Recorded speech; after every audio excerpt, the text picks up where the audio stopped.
C'était Zoya, la plus belle fille de la ville, qui avait plus confiance en sa beauté qu'en Dieu. Mais la nuit de noces, quand le marié, Daniel, a soulevé le voile de sa nouvelle épouse, ce n'est pas un cri d'amour, mais un cri de mort qui a résonné dans la chambre. Car dans la robe rouge, ce n'était pas une fée de 20 ans, mais une femme terrifiante de 100 ans, ridée, à la peau fondue, qui était assise là.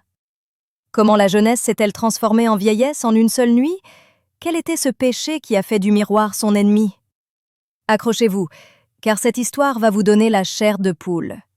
Il y a des gens dans ce monde à qui Allah donne la beauté, et au lieu de la considérer comme une épreuve, ils en font une arme. Zoya était l'une d'entre elles. Dans une grande maison d'un quartier huppé de la ville, debout devant son miroir en pied, Zoya arrangeait ses cheveux. Elle était d'une beauté époustouflante, si belle que quiconque la voyait une fois se retournait forcément pour la regarder à nouveau. Mais plus effrayant que sa beauté était son orgueil.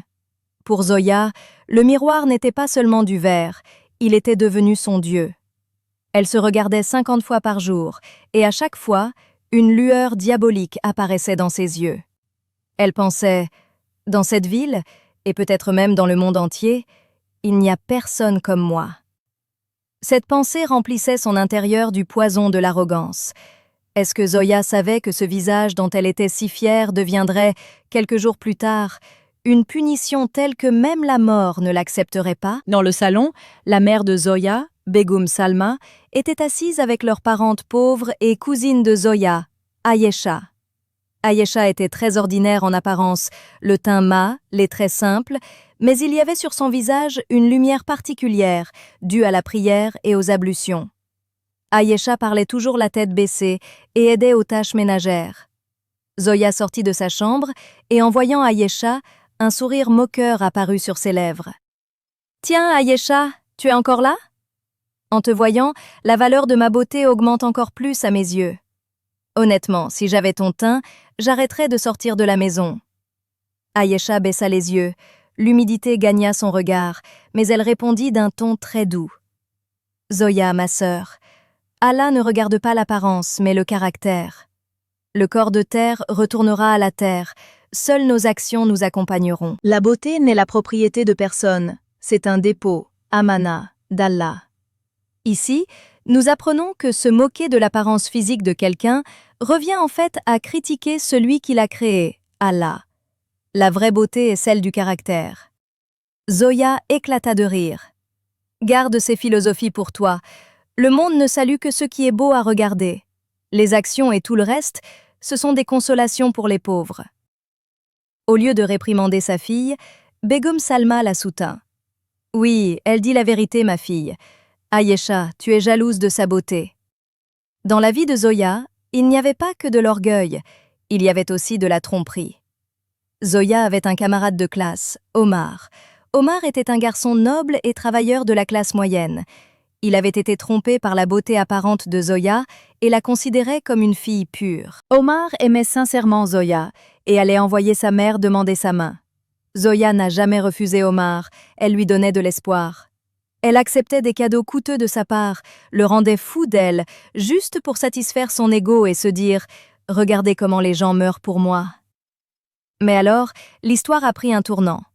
Une proposition de mariage est arrivée pour Zoya de la part de Daniel. Daniel était le fils unique du magnat des affaires le plus riche de la ville.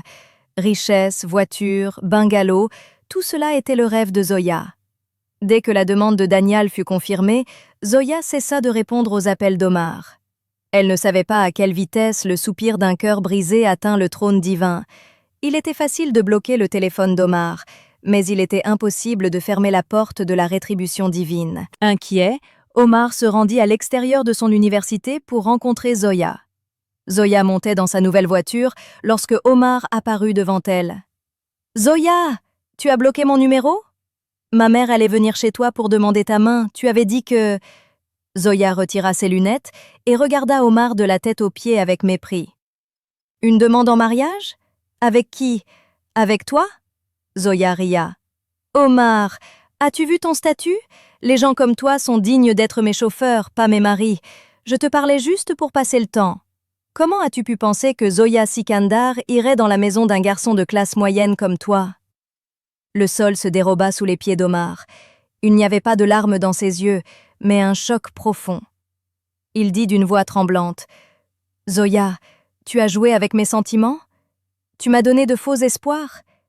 Crains Allah, Zoya, la beauté ne dure pas éternellement. » Zoya ouvrit la portière de la voiture et dit impitoyablement, « Ma beauté restera toujours, parce que je sais l'entretenir. Va piéger une autre fille stupide dans tes filets. » Zoya démarra la voiture et partit rapidement, éclaboussant de boue les vêtements d'Omar. Omar resta là. Il regarda vers le ciel et prononça une phrase que Zoya n'entendit pas, mais que les cieux entendirent. « Ô Allah, cette beauté l'a aveuglée. Sois témoin, mon cœur a été blessé injustement. Je ne me vengerai pas, je veux juste ta justice. » Jouer avec les sentiments de quelqu'un, donner de faux espoirs puis se moquer de sa pauvreté est un grand péché. Le cœur est la maison d'Allah, et le bruit de son brisement ébranle le trône. Les jours passèrent. Les préparatifs du mariage de Zoya et Danial commencèrent. Il y avait une atmosphère de fête dans la maison. Chaque jour, de nouvelles robes, l'exposition de bijoux et l'arrivée des invités. L'orgueil de Zoya était maintenant au 7e ciel. Elle humiliait les commerçants, criait sur les domestiques et faisait asseoir Aïcha près de ses chaussures. Il ne restait que 2 jours avant le mariage. C'était la nuit du aîné, Mendi. Zoya portait le lenga le plus cher du monde. Elle se préparait dans sa chambre. Elle avait verrouillé la chambre pour que personne ne la dérange. Comme d'habitude, elle se tint devant le miroir. Elle toucha ses joues, secoua ses cheveux et sourit. « Aujourd'hui, personne n'est plus belle que moi », murmura-t-elle. Soudain, la lumière clignota légèrement. Zoya regarda l'ampoule au-dessus. « Ouf, qu'est-ce qui arrive au générateur ?» Quand elle regarda de nouveau dans le miroir, pendant un instant, elle eut l'impression que son reflet dans le miroir avait bougé avec une seconde de retard. Zoya sursauta et regarda attentivement. Elle leva sa main droite.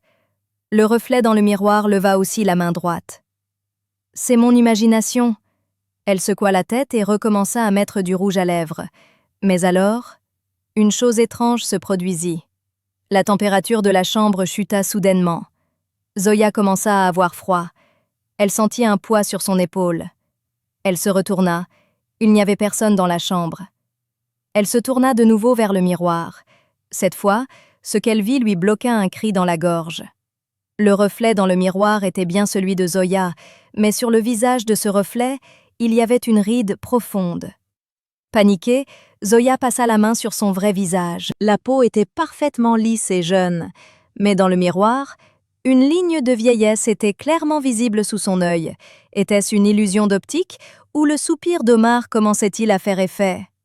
Zoya nettoya le miroir avec un mouchoir en panique. Peut-être y avait-il une tache sur le verre? Dès qu'elle nettoya le verre, la ligne disparut. Zoya poussa un soupir de soulagement. « Je deviens folle, c'est à cause de la fatigue. » Elle ouvrit la porte et s'apprêta à sortir. Dès qu'elle arriva parmi les invités dans le salon, tout le monde fut stupéfait en la voyant. Tout le monde la complimentait. « Waouh, quelle beauté, un morceau de lune !» L'orgueil de Zoya revint. Elle s'assit sur le canapé avec Danial. Soudain, Danial regarda attentivement le visage de Zoya et hésita légèrement. « Zoya, qu'est-ce que c'est sur ton cou ?» Le cœur de Zoya battit fort. « Quoi ?» Danial pointa du doigt. « Ça, c'est comme une marque noire. » Zoya se leva immédiatement et courut vers les toilettes. Elle y regarda le miroir. Sur son magnifique cou blanc comme du lait, une marque noire comme du charbon apparaissait, exactement comme une marque de brûlure. Zoya essaya de la frotter pour l'enlever. La marque ne s'effaça pas, au contraire. En frottant, un peu de sang commença à suinter.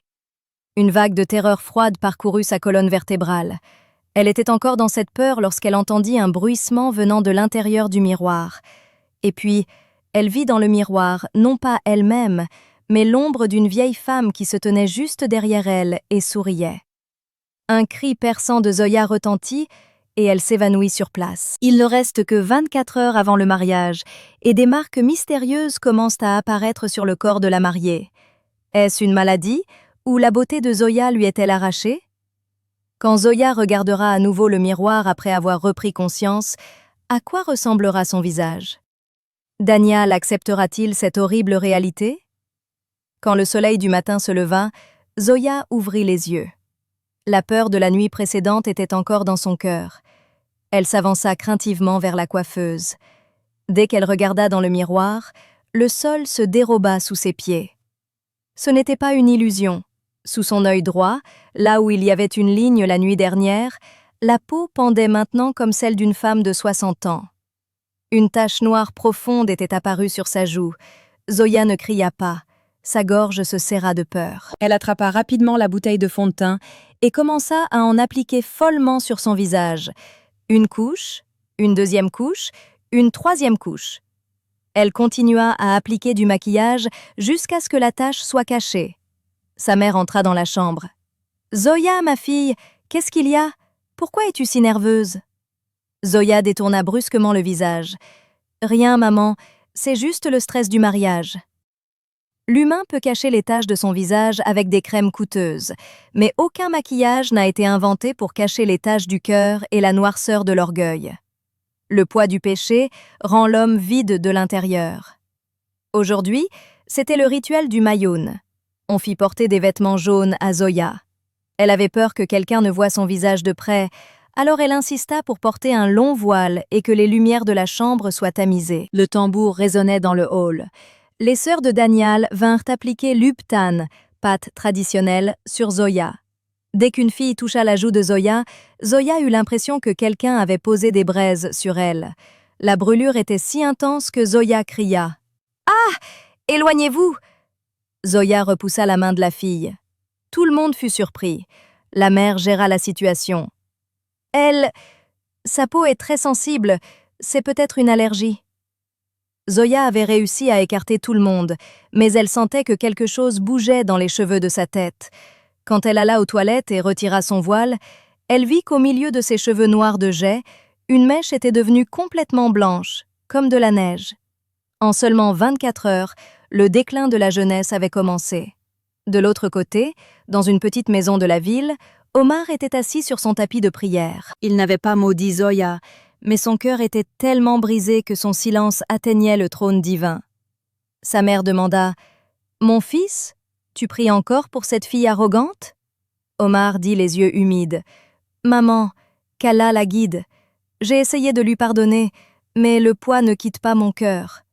Elle s'est moquée de ma pauvreté, pas de mon amour. » La nuit de noces approchait chez Zoya. Zoya était enfermée dans sa chambre. Elle avait maintenant peur du miroir. Chaque fois qu'elle regardait le miroir, son reflet lui semblait flou, mais l'ombre de la vieille femme derrière elle devenait de plus en plus claire.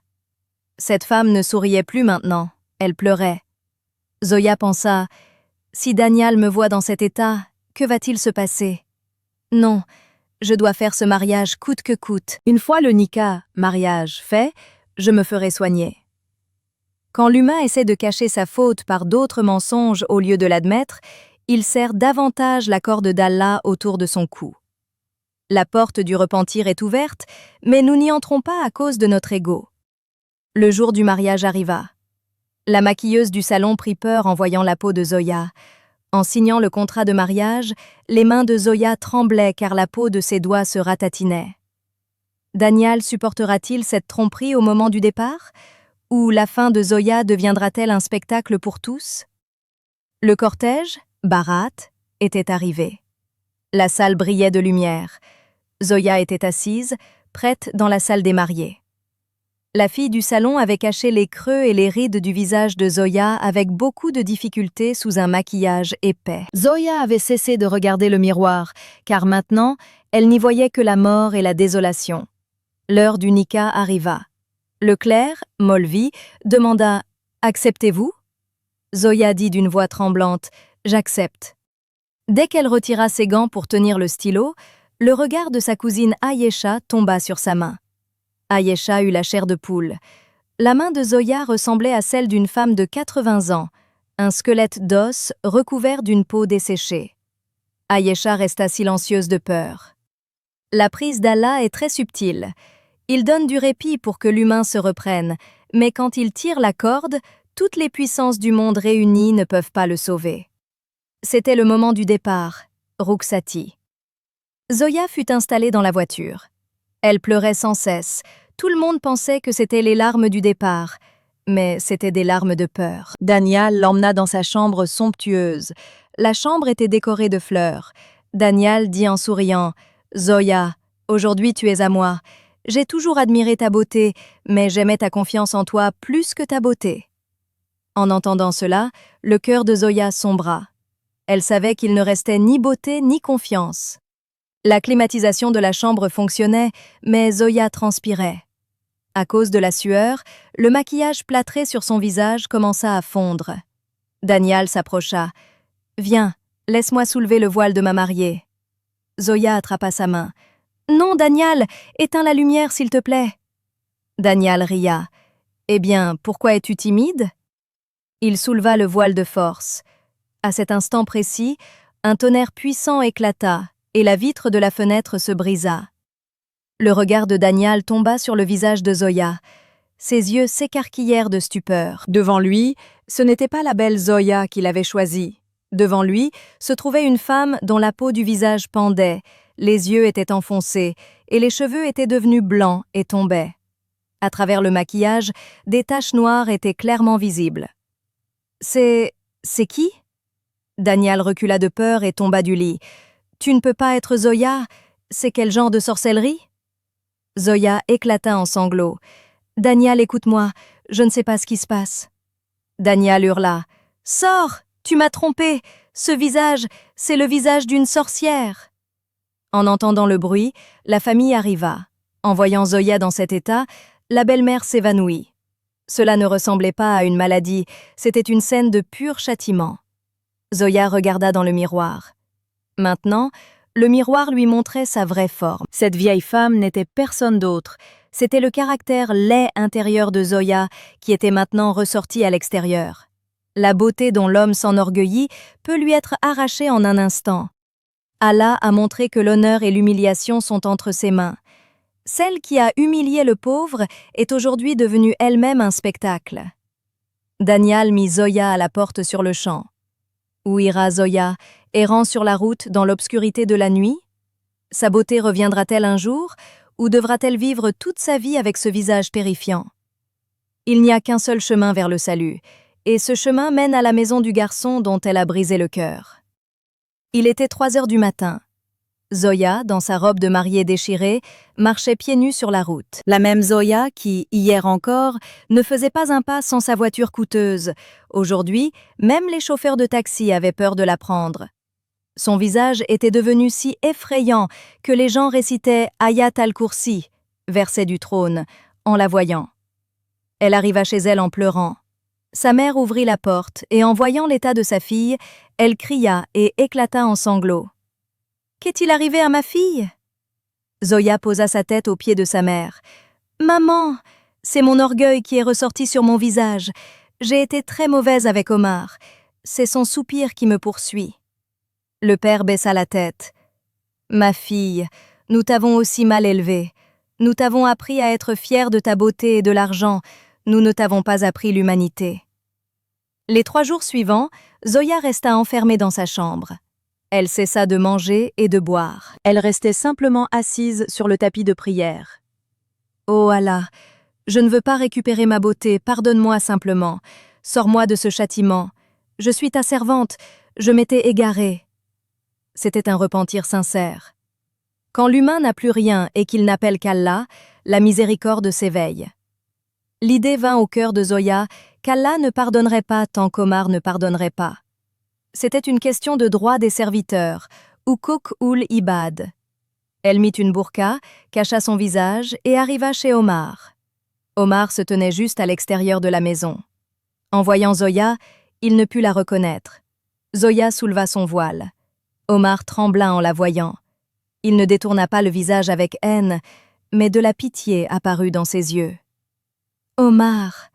Zoya tomba à ses pieds. « Pardonne-moi, je me suis moquée de ta pauvreté, j'ai piétiné ton cœur. Regarde ce qu'Allah a fait de moi. Je t'implore, pardonne-moi. » Les larmes coulèrent des yeux d'Omar. C'était un homme au bon cœur. Il recula et dit « Zoya, lève-toi. Je t'avais pardonné le jour même où j'ai demandé la patience à Allah. Je ne veux pas que tu restes dans ce tourment. Je prends Allah à témoin. Je n'ai aucune plainte contre toi.